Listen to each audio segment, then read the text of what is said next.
2017 रोजी सोशल मीडियाच्या माध्यमातून आपल्या सर्वांशी संवाद साधत आहे। महाराष्ट्रात सतत दुष्काळ पडत असल्यामुळे महाराष्ट्रातील तमाम शेतकरी बंधूंनी व नेत्यांनी सीएम साहेबांकडे कर्जमाफीचा आग्रह धरला, परंतु सीएम साहेबांनी अभ्यास चालू आहे म्हणत वेळकाढूपणा केला आणि सरते शेवटी कर्जमाफी होणार नाही असा विद्रोही निर्णय घेतला। तिकडे यूपीतील सीएम साहेबांनी मंत्रिमंडळाच्या पहिल्याच बैठकीत कर्जमाफीचा निर्णय घेतला आणि इकडे 3 वर्ष झाली आमच्या साहेबांचा फक्त अभ्यासच चालू आहे। यूपी मध्ये 2008, 2012, 2017 सलग 3 वेळा कर्जमाफी देण्यात आली। 3 वेळा कर्जमाफी देऊनही यूपी सरकारवर फक्त 2 लाख कोटींचं कर्ज आहे, परंतु महाराष्ट्र सरकारवर 3,56,000 कोटींचं कर्ज आहे। महाराष्ट्र सरकारने तर एकदाच कर्जमाफी दिली होती, ती पण अवघी 7,000 कोटी। तरीही महाराष्ट्र सरकारवर 3,56,000 कोटींचे कर्ज आहे। सरकारवर कर्ज आहे याचा अर्थ महाराष्ट्रातील प्रत्येक नागरिकावर कर्ज आहे। महाराष्ट्रात फक्त शेतकरी कर्जबाजारी नाही, येथे प्रत्येक नागरिकाच्या डोक्यावर 33,000 रुपयाचे कर्ज आहे। महाराष्ट्रात जन्माला येणारं बाळ सुद्धा डोक्यावर कर्ज घेऊन जन्माला येत आहे। इकडे काय दुनियादारी चालू आहे त्याची त्याला तीळ मात्रही खबर नाही, तरीही त्या बाळाच्या डोक्यावर 33,000 रुपयाचं कर्ज आहे। जर एखाद्या कुटुंबात 5 सदस्य असतील तर 5 गुणिले 33,000 बरोबर 1,65,000 म्हणजे त्या कुटुंबाच्या डोक्यावर 1.5 लाख रुपयांचं कर्ज आहे। त्यातील 1.5 रुपयाही त्याच्या वाट्याला आला नाही, तरीही ते त्या कर्जाचे भागीदार आहेत। महाराष्ट्रातील तरुण पिढी काय झोपा काढत आहे का? IPL, व्हॉट्सअप, फेसबुक यांच्या पलीकडे काही सुचत नाही का? राज्यकर्ते आज महाराष्ट्राला कुठे घेऊन जात आहेत याची खबरबाज आहे कुणाला? विकासाच्या नावाखाली वर्ल्ड बँकेकडून कर्ज घेतले जाते। कुणाचा विकास केला जातो? ग्रामपंचायतमध्ये बसलेल्या सदस्यापासून ते मंत्रालयात बसलेल्या मंत्र्यांचा विकास केला जातो। स्वातंत्र्य मिळून 70 वर्ष झाले तरी चांगले रस्ते, मुबलक पाणी, 24 तास वीज हे 3च मुद्दे घेऊन तुम्ही निवडणुका लढवता आणि कामे करायची वेळ आली की गांजर देऊन बाजूला होता। तुम्ही फक्त राजकारणच करू शकता, तुमच्याकडून समाजकारणाची अपेक्षा नाहीच। तरुणांनो जागे व्हा, हे राज्यकर्ते विकासाच्या नावाखाली कर्ज काढून काढून एक दिवस महाराष्ट्र विकून टाकतील। 3,56,000 कोटींचं कर्ज म्हणजे काय जोक आहे का? विविध प्रकारचे टॅक्स आणि महसूल गोळा होऊन सुद्धा एवढा मोठा कर्जाचा डोंगर उभा राहतो तरी कसा? तरुणांनो, खासदार, आमदार आणि मंत्री यांचा इतिहास बघा आणि वर्तमान बघा, मग तुम्हाला कळेल 3,56,000 कोटी कर्जाचं पाणी कुठं मुरतंय ते।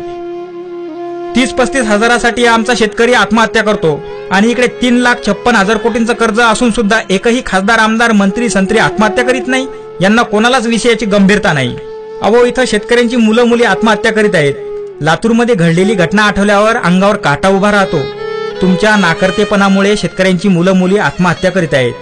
किती दुर्दैव म्हणावे लागेल आम्हाला महाराष्ट्रात जन्मल्याचं। आपल्या तरुण मुलीचा मृतदेह बघून त्या शेतकरी आईवडिलांचा आकांत गगनात मावेनासा झाला होता। त्या माय माऊलींचा आक्रोश बघून अख्ख्या गावाचं हृदय पिळवटून निघालं होतं। तिथे जमलेल्या प्रत्येक आई बहिणींचे डोळे भरून येत होते आणि आपसुकच दाटलेल्या हुंदक्यांना वाट मोकळी होऊन अख्खा गाव शोकाकुल सागरात न्हाऊन निघाला होता आणि आमचा राज्यकर्ता इकडे AC रूम मध्ये झोपा काढत होता। शेतकऱ्यांना तुम्ही पॅकेजवर पॅकेज जाहीर करता, काय फायदा तुमच्या त्या पॅकेजचा? आकाशातून गारा पडतात तेव्हा त्या भल्या मोठ्या आकाराच्या असतात, परंतु जमिनीचा पृष्ठभाग गाठेपर्यंत त्या गारांना हवा लागून लागून त्या शेंगदाण्याच्या आकारात जमिनीवर पडतात। तसंच तुमच्या पॅकेजचं आहे। घोषणा तर हजारो कोटी रुपयांच्या होतात, परंतु त्याचा शेतकऱ्यांना काहीच फायदा होत नाही। त्या पॅकेजला भ्रष्टाचाराची हवा लागून लागून शेतकऱ्यांच्या हाती अवघे 40-50 रुपयांचे चेक्स पडतात। आता तर तुम्ही अशी घोषणा केली की आम्ही शेतकऱ्यांना खते, बियाणे, कीटकनाशके, मजुरी मोफत पुरवणार आहोत। म्हणजे तुम्ही शेतकऱ्यांना पुन्हा रांगेत उभे करणार? नोटबंदीच्या रांगा लावून हौस भागली नाही का?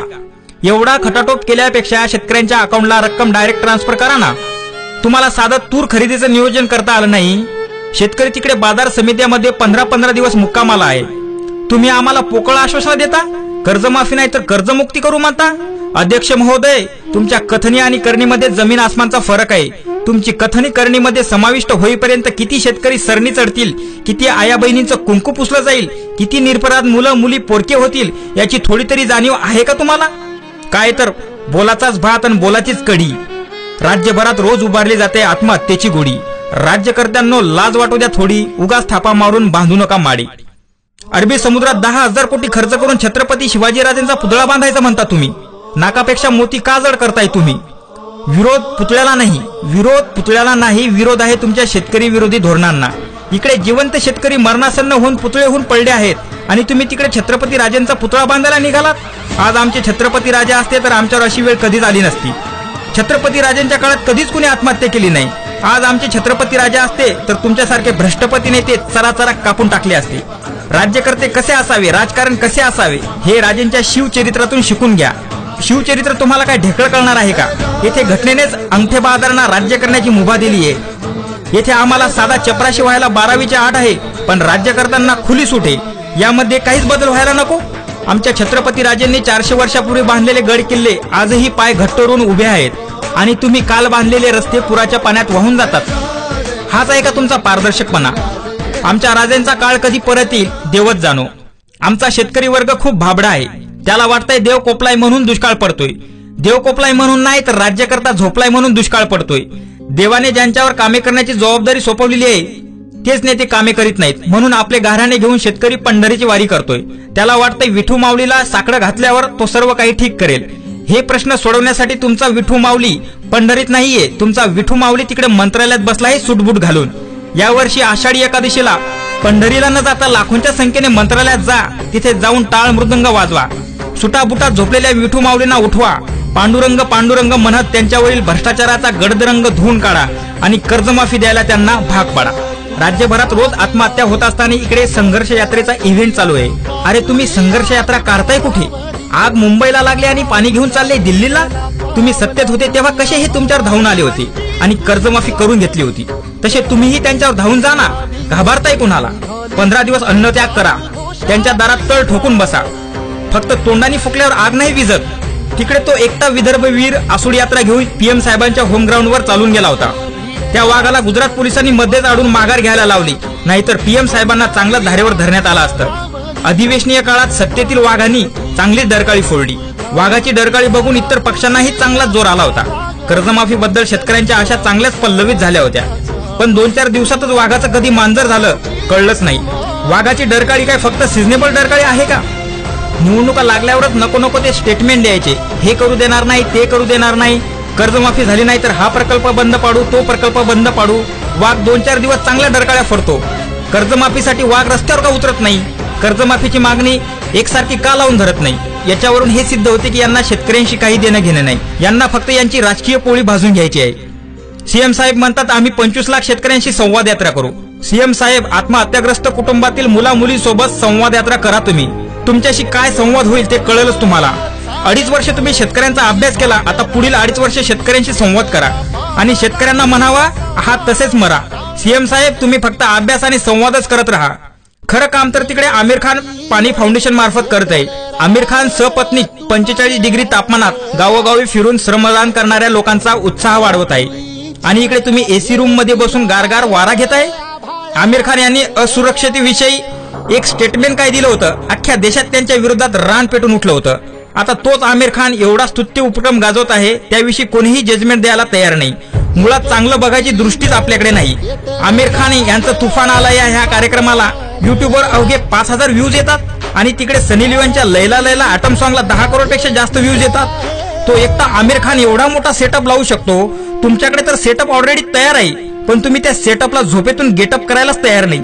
सर्व यंत्रणा फक्त मेकअप करून खुर्च्यावर बसली आहे। कोणत्या सरकारी कामाला गती नाही। सगळ्या अधिकाऱ्यांची मती गेली आहे। फाईलवर वजन ठेवल्याशिवाय फाईल पुढे सरकत नाही। इथून पुढे लोक तुमच्या मुंडक्यावर वजन ठेवून फाईल पुढे सरकवतील। सीएम साहेब, तुम्ही म्हणता अभ्यास चालू आहे। अहो, अभ्यास तर झालेला आहे।